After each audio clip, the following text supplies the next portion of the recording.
This channel does not promote any violent, harmful, or illegal activities. All content provided by this channel is meant for an educational purpose only. আবারও উত্তপ্ত হয়ে উঠল দক্ষিণ চব্বিশ পরগনার ভাঙর। এবারে রাস্তা উদ্বোধনকে কেন্দ্র করে তৃণমূল এবং আইএসএফ এর সংঘর্ষে ধুন্ধুমার পরিস্থিতি তৈরি হয়েছে ভাঙরে। এখনো পর্যন্ত যেমনটা জানা যাচ্ছে, রাস্তা উদ্বোধনকে কেন্দ্র করে এই সংঘর্ষের ঘটনায় দুই দলেরই বেশ কয়েকজন জখম হয়েছেন।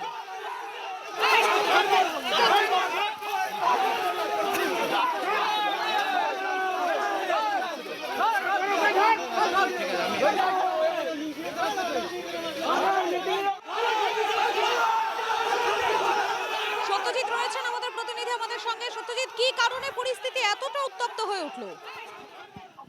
দেখো, যতটুকু আমরা জানতে পারছি যে এই শিলেপুকুর গ্রামে একটি রাস্তার উদ্বোধন ছিল, আর সেই রাস্তার উদ্বোধনে উপস্থিত হওয়ার কথা ছিল শওকত মোল্লার। তার উপস্থিতিতে একটি কর্মী সভারও কথা ছিল।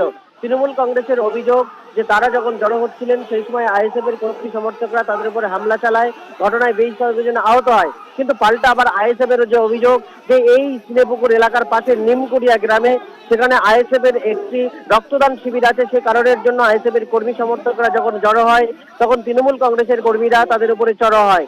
এই ঘটনায় কিন্তু দুই পক্ষের হাতাহাতি মারধরের ঘটনা ঘটে। উত্তর কাশীপুর থানার বিরাট পুলিশ বাহিনী সেখানে উপস্থিত হয়ে পরিস্থিতি নিয়ন্ত্রণে আনে। এই ঘটনার পরে শওকত মোল্লা সেখানে সভা করে উত্তেজনাপূর্ণ বক্তব্যও রাখে এবং ঘটনার পর ইতিমধ্যেই কিন্তু ঘটনাস্থলে উত্তর কাশীপুর থানার বিরাট পুলিশ বাহিনী পিকেটিং শুরু করেছে। ধন্যবাদ তোমাকে সত্যজিৎ।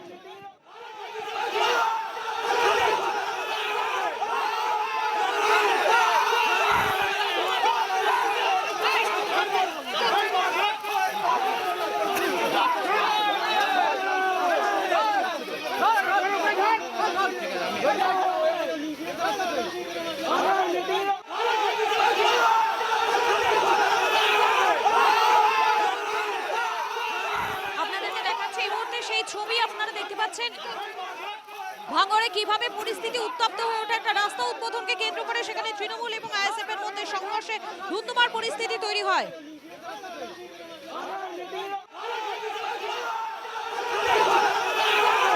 আইএসএফ এর কর্মীদের বন্দুকের বাঁট দিয়ে প্রাণে মারার চেষ্টা করা হয় বলে অভিযোগ উঠে আসছে। পাল্টা আইএসএফ এর অভিযোগ, রক্তদান শিবির উপলক্ষে আইএসএফ কর্মীরা জড়ো হচ্ছিল।